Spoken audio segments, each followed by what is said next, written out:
Ya, namanya juga hampir mirip dengan HIV ya, 3 huruf, infeksi menular seksual. Sebenarnya itu bisa diatasi dengan 5 huruf. Berlaku setia, tidak berganti-ganti pasangan, hanya dengan satu pasangan aja supaya risikonya semakin rendah. Kalau terpaksa sekali harus menggunakan kondom.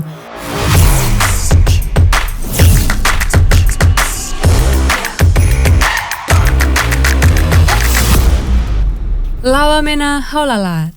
Tetap semangat, maju terus, pantang mundur. Maluku Utara luar biasa. Hai, apa kabar Saudara Patimura dimanapun Anda berada? Senang sekali saya Serda Kuat Arvita dan partner saya. Dan saya Serda Kuat Gita. Kali ini akan membuka podcast dengan sebuah pantun nih Mbak. Mbak Apa jangan tuh lupa pantunnya? nanti kalau saya pantun Mbak bilang cakep ya. Oh, boleh. Oke. Ke Pasar Mardika membeli buah. Cakep. Beli buahnya bersama teman. Cakep. Penyakit itu bisa dicegah. Cakep. Asalkan disiplin menjaga kesehatan. Nah Mbak, kali ini sebelum kita menyapa narasumber kita, mungkin kita bisa menyapa Saudara yang ada di rumah nih Mbak. Boleh. Dimanapun Saudara Patimura Anda berada, semoga tetap sehat selalu dan tetap semangat. Nah Mbak, kali ini kita telah kedatangan narasumber yang sangat istimewa nih Mbak, yang sangat spesial, yang dimana nih Mbak, narasumber kita kali ini nih notabene bukan dari tentara dan bukan juga PNS TNI tetapi sipil Mbak. Ya. Mbak tahu siapa? Yang saya tahu tuh dokter, cuman spesialisnya saya belum tahu tuh. Ya, saya juga tidak tahu Mbak spesialisnya. Mungkin kita sapa dulu mungkin ya. Oke, mungkin bisa kita langsung sapa. Baiklah, langsung saja kita sapa dokter cantik kita, Dokter Amanda G. Manuputi. Selamat pagi Selamat Mbak pagi, Arvita, Mbak Gita. Selamat pagi dokter. Pagi ini dokter sangat ceria dan cerah ya dok. Cerah. Ya. Pagi ini naik apa dok ke sini? Bawa mobil. Oh, mobil. Bawa mobil sendiri dok. Dokter pertama kali nih ke Kodam. Ya, ini baru pertama kali. Oh, first time ya dok ya. Bagaimana pendapat dokter pertama kali ke sini dokter? Agak tegang sedikit. Oh. Ini podcast pertama.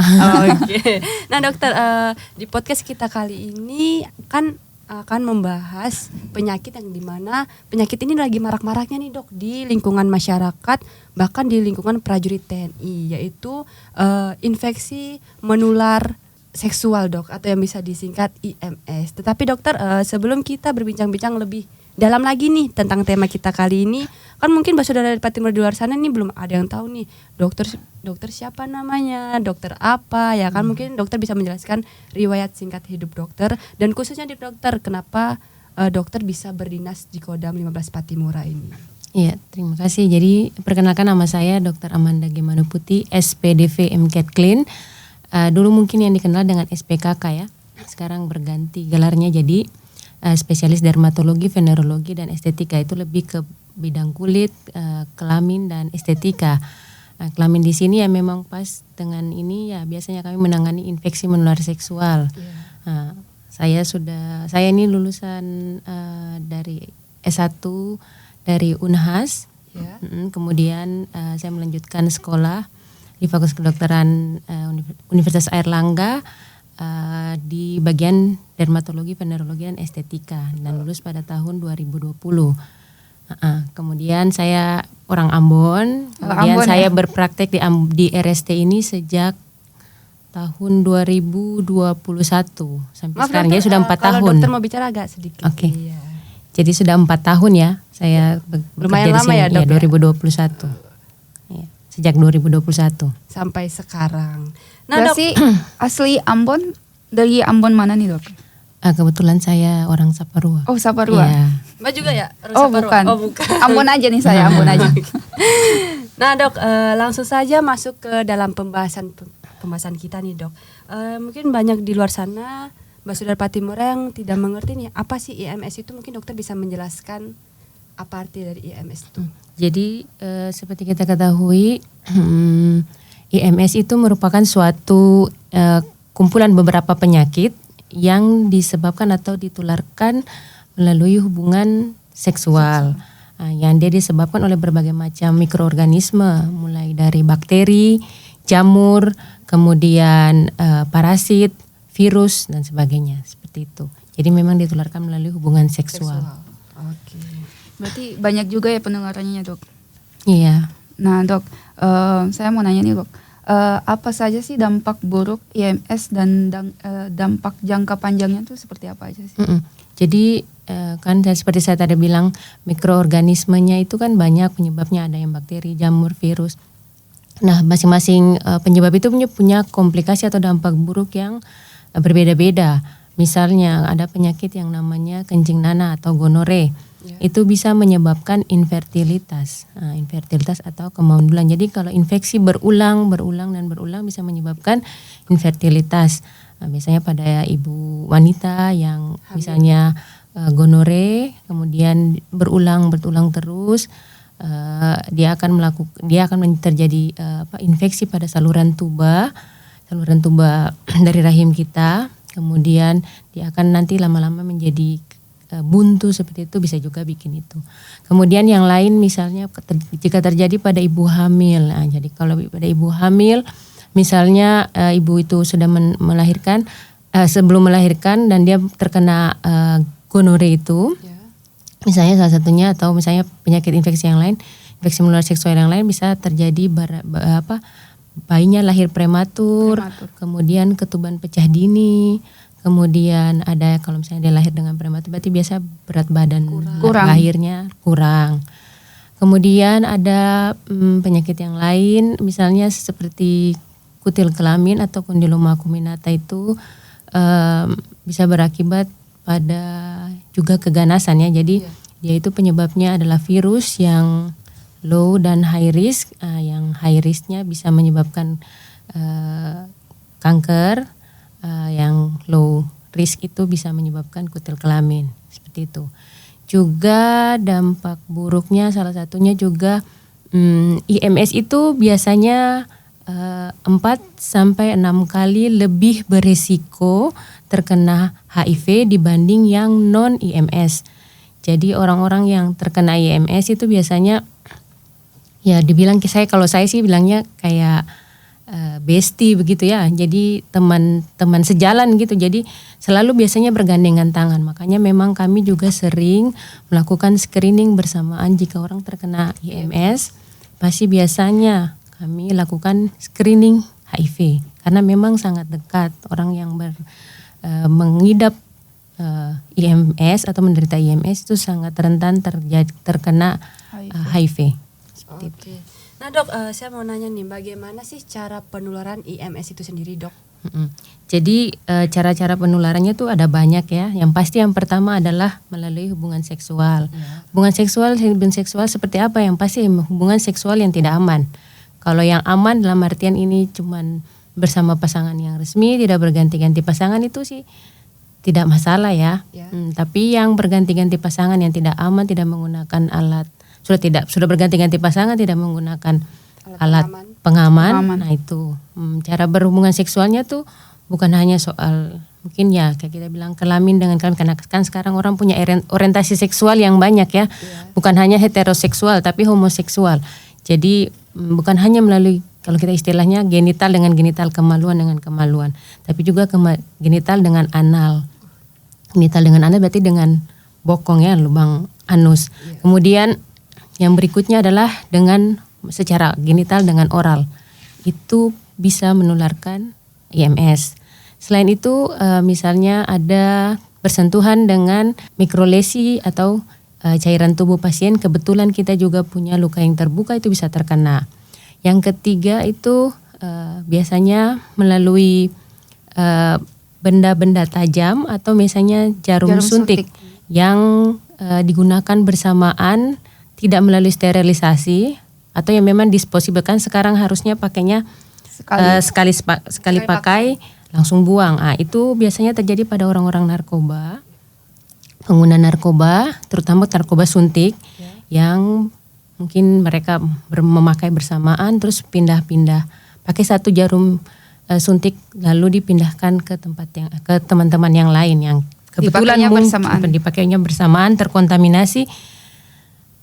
Kita tidak tahu waktu itu ada yang kena HIV, salah satunya itu bisa terkena seperti itu. Nah dok, saya mau nanya nih dok, tadi kan dokter sempat membahas cairan nih ya kan. Seandainya dok teman kita nih nggak tahu kalau ternyata dia kena HIV nih, kita tuh kayak satu makan, tapi kita tuh sendoknya bareng-bareng itu dok. Itu gimana dok? Kalau untuk kalau HIV sendiri sebenarnya kalau untuk makan bersama itu tidak menularkan, kecuali kalau memang kita ada mikroorganisme Tapi sendoknya itu satu, mikro lesi, karena dia tuh ditularkan melalui darah, kemudian cairan tubuh, tapi air liur tidak. Kita digigit nyamuk juga tidak. Kemudian apalagi cara penularan yang lain juga saya lupa untuk ini melalui ibu hamil, ke anaknya itu bisa menularkan ke anak. Ya, infeksi menular seksual itu. Berarti itu pengaruh untuk bayinya juga ya, dok? Nah dok, saya juga mau nanya nih dok, kalau misalnya ke ibu hamil saja bisa, berarti ke anak muda zaman sekarang kan banyak tuh kita lihat di luar ada yang contohnya jajan di luar atau yang belum resmi menikah tapi sudah melakukan hubungan seksual seperti itu. Iya, banyak sekali sekarang ya. Jadi selama saya berpraktek di Kota Ambon ini dari 2021 sampai 2025 ini memang angka IMS tuh tinggi. Setiap bulan tuh pasti ada kasus baru. Ada kasusnya. Terus yang paling mirisnya itu adalah sekarang yang terkena itu usianya yang makin muda. Jadi 16 tahun, 17 tahun. Nah, dan kebanyakan juga itu beriringan dengan HIV. Jadi dia koinfeksi dengan HIV. Jadi bayangkan saja kalau kita 16 tahun berarti kapan itu dia menderita itu. Jadi memang makin miris, makin muda usia yang terkena IMS dan HIV. Nah dok, saya mau nanya nih, HIV sendiri, IMS sendiri tuh siapa saja yang dapat menularkannya itu dok? Jadi karena dia ditularkan melalui hubungan seksual, yang pasti yang pertama adalah yang menularkan itu biasanya pasangan atau individu yang suka berganti-ganti pasangan, yang punya resiko berganti-ganti pasangan, tidak setia, kemudian tidak menggunakan kondom. Sudah berganti-ganti pasangan tidak menggunakan kondom lagi. Bayangkan berapa banyak risiko penularan yang bisa terkena. Terus yang berikut adalah wanita pekerja seksual. Itu biasanya punya risiko lebih tinggi. Makanya saya kalau secara anamnesis saya selalu tanyakan kepada pasien ini, terakhir berhubungan seksual itu dengan siapa? Apa dengan pacarnya aja atau dengan siapa? Ataukah dengan wanita pekerja seksual kalau misalnya untuk pria? Karena itu risikonya lebih tinggi karena kan memang kebanyakan mereka itulah mata pencarian mereka kan ya, bertemu dengan banyak orang dan mungkin saja juga tidak pakai pengaman, pakai kondom, itu bisa terjadi risiko. Yang berikutnya akhir-akhir ini angka kejadian yang cukup tinggi itu terjadi pada masyarakat atau individu yang mempunyai orientasi seksual homoseksual. Itu makin meningkat sekarang, baik seks lelaki maupun wanita seks wanita ya. Jadi pasangan-pasangan yang homoseksual itu kebanyakan sekarang jadi penyebab penularan IMS itu adalah orang-orang yang punya perilaku seksual homoseksual, walaupun sebenarnya heteroseksual juga tidak tidak dipungkiri merupakan salah satu orang-orang yang rentan terkena. Kemudian yang berikutnya adalah yang tadi saya bilang ibu hamil ke anaknya. Jadi makanya kalau ibu hamil itu sebaiknya memang melakukan screening awal untuk melihat apakah memang selama masa mengandung itu apakah terinfeksi dengan infeksi menular seksual atau tidak, atau dengan dan HIV. Ada program pemerintah yang kita saat ini tahu yaitu triple eliminasi. Triple eliminasi itu selalu melakukan screening sifilis yang merupakan salah satu infeksi menular seksual, HIV dan hepatitis. Itu dilakukan minimal dalam 1 kali ANC selama masa kehamilan.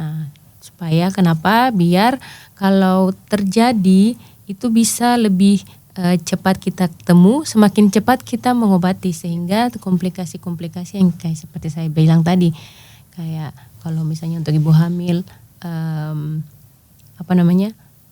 bayi lahir prematur atau ketuban pecah dini itu semuanya bisa dicegah seperti itu. Jadi memang screening mempengaruhi penularan itu ya.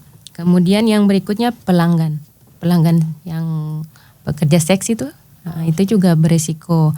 Yang berikutnya adalah pengguna narkoba tadi, karena tadi salah penularannya melalui benda tajam atau alat suntik yang digunakan secara bersamaan itu yang terkontaminasi dan tidak steril itu sangat ini. Terus yang tadi yang tadi pekerja seksual itu. Oke. Nah dokter, sebelum kita lanjut ke pertanyaan selanjutnya, mungkin kita minum dulu dokter buat lebih rileks lagi dokter, tenang dalam menjawab pertanyaan selanjutnya.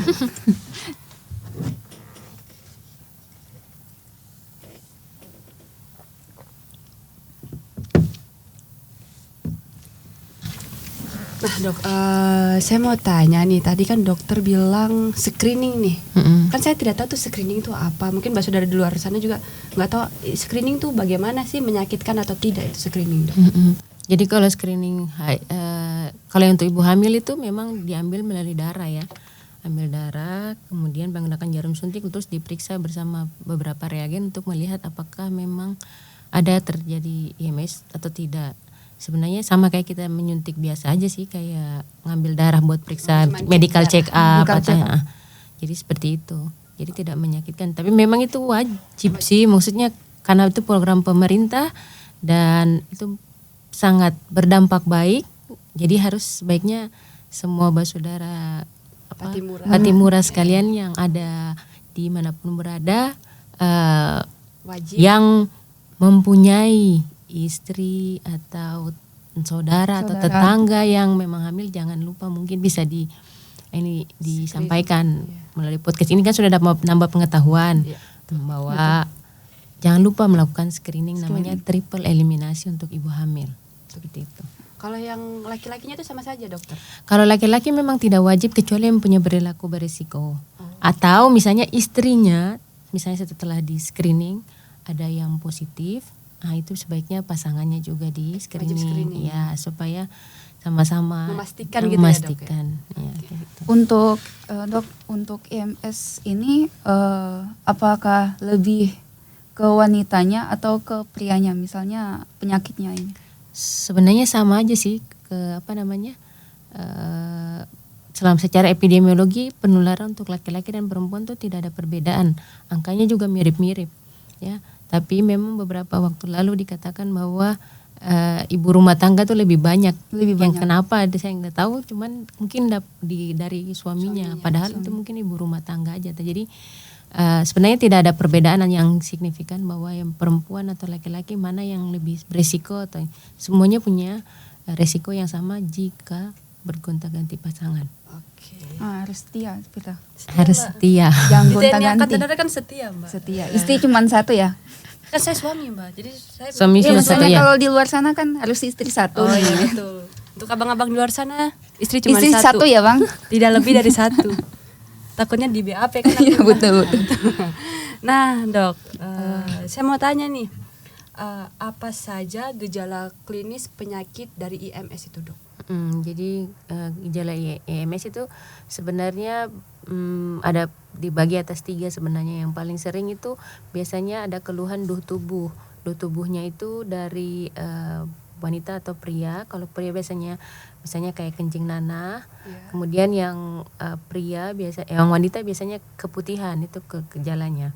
Salah satu. Terus biasanya juga ada yang mengeluh biasanya disertai dengan nyeri kencing, nyeri saat kencing, nyeri pinggang, itu bisa juga untuk wanita ya, untuk gejala IMS-nya. Terus yang berikutnya adalah yang pasti kalau untuk perempuan itu keputihannya itu kan kita tahu kalau keputihan itu ada yang normal dan tidak normal.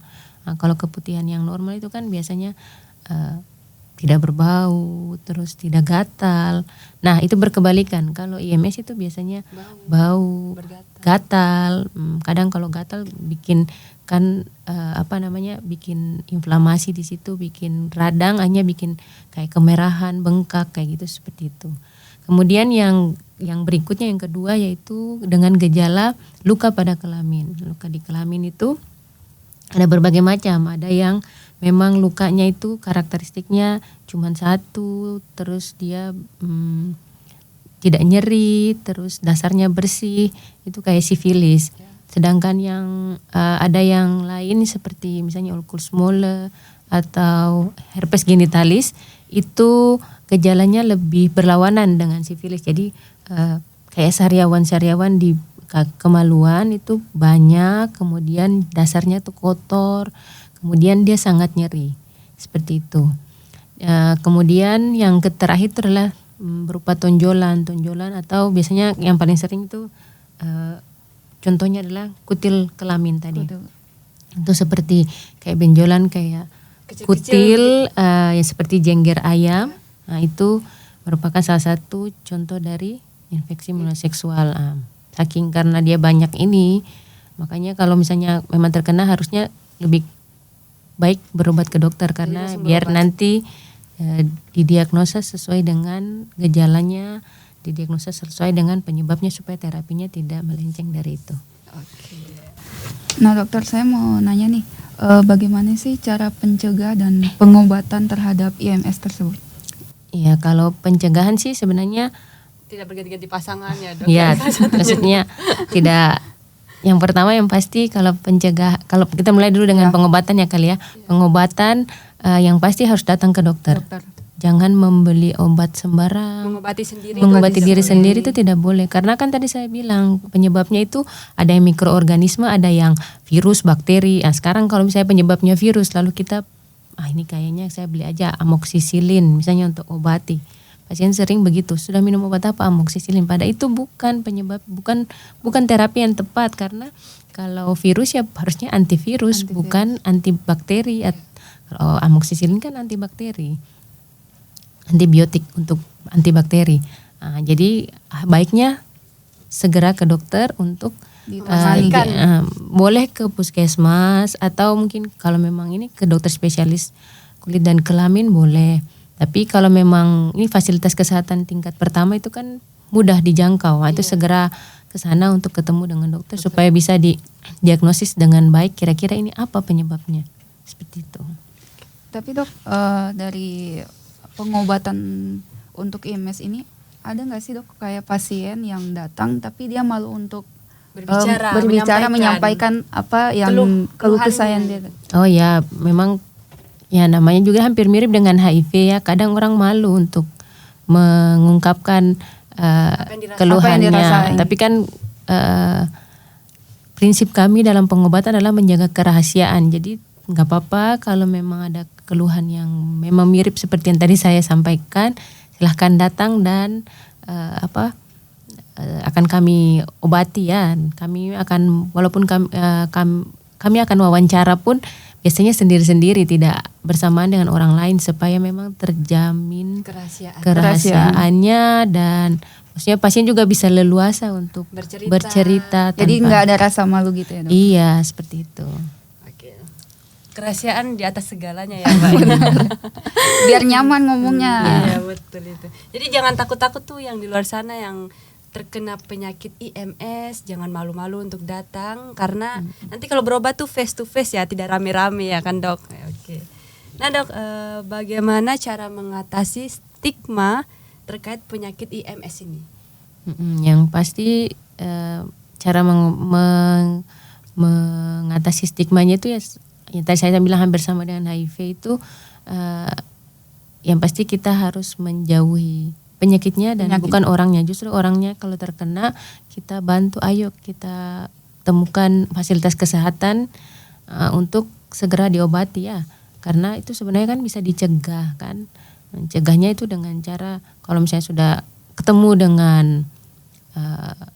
petugas kesehatan, dokter untuk mengobatinya, kita bisa melakukan beberapa cara kan untuk mengatasinya, misalnya dengan kita obati sampai selesai, kemudian jangan berhubungan seksual dengan selama masa pengobatan, kemudian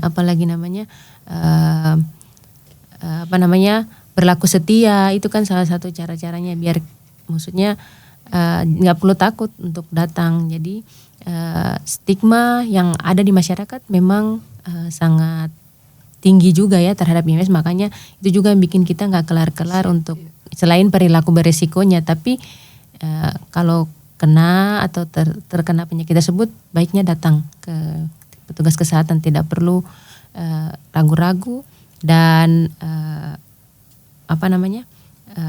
dijamin kerahasiaan dan yang pasti untuk masyarakat jauhi penyakitnya tapi jangan orangnya seperti itu. Jauhi penyakitnya jangan orangnya, Arvita. Iya, makasih. Oke, baik, ada. Justru harus dirangkul untuk datang betul, biar dia ke bangkit fasilitas lagi. kesehatan biar berobat. Oke, baik dokter. Baru masih banyak nih dok yang mau saya tanyakan ke dokter. Mungkin nanti next episode dokter berkenan lagi Membagi kami undang, ilmu lagi ke membagi kita. ilmu, ya. Mengedukasi Mbak Saudara Patimura yang tidak tahu apa ini menjadi tahu begitu. Dan dok. mungkin mereka yang malu untuk menyampaikan bisa menyampaikan langsung ke dokter. Iya. Nanti kalau ada apa-apa langsung datang saja ke RST, langsung bertemu dengan dokter Iya, ya. saya kan? bertugas di RST, jadi jika ada yang tadi terkena penyakit yang tadi gejala-gejalanya boleh datang ke RST. RST. Oke dok. Sebelum saya tutup podcast ini dok, mungkin dokter bisa memberikan closing statement kepada Basudara Patimura di luar sana dok. Ya, jadi seperti kita ketahui bahwa infeksi menular seksual itu kan 3 huruf, infeksi menular seksual. Sebenarnya itu bisa diatasi dengan 5 huruf. Biasanya hampir sama dengan HIV. Biasanya A, B, C, D, E. Jadi A, abstinensia, berarti jika terkena IMS segera diobati dan tidak melakukan hubungan seksual selama masa pengobatan sampai dinyatakan sembuh. Yang kemudian yang kedua adalah B, be faithful. Be faithful itu ya tadi berlaku setia, tidak berganti-ganti pasangan, hanya dengan satu pasangan aja supaya risikonya semakin rendah. Kemudian yang ketiga penggunaan kondom atau alat pengaman. Jadi itu memang kalau terpaksa sekali harus menggunakan kondom. Ya karena salah satu cara untuk pencegahan IMS adalah menggunakan kondom. Yang kedua adalah drugs, jauhi penggunaan obat-obat terlarang atau narkotika, terutama yang suntik karena itu sangat berpotensi untuk menularkan IMS maupun HIV karena menggunakan jarum suntik atau benda tajam yang terkontaminasi. Dan terakhir adalah edukasi. Jadi cari berita info sebanyak-banyaknya mengenai apa itu IMS. Nah, kalau sudah temukan, oh saya mirip nih penyakit ini, segera cari pertolongan. Itu yang paling penting. Terima kasih. Jadi say no to drugs ya dok ya. Oke, Salah baiklah satu. dok. Terima kasih dokter atas waktunya telah memberikan informasi dan edukasi yang sangat penting bagi kita semua. Nah dok, saya juga mau mengucapkan terima kasih kepada Basudara di luar sana yang telah menonton podcast kali ini. Dan jangan apa mbak? Dan jangan lupa like, subscribe, dan follow akun YouTube dan sosmed Kodam 15 Patimura karena akan lebih banyak lagi episode-episode yang akan kami gali seputar Kodam 15 Patimura. Iya betul, baiklah. Saya Serdakowat Arvita. Dan saya Serdakowat Gita. Dan narasumber kita Saya Dr. Amanda. pamit undur diri. Lawamena haulala. Tetap semangat, maju terus, pantang mundur. Maluku, Maluku Utara, luar biasa. See you.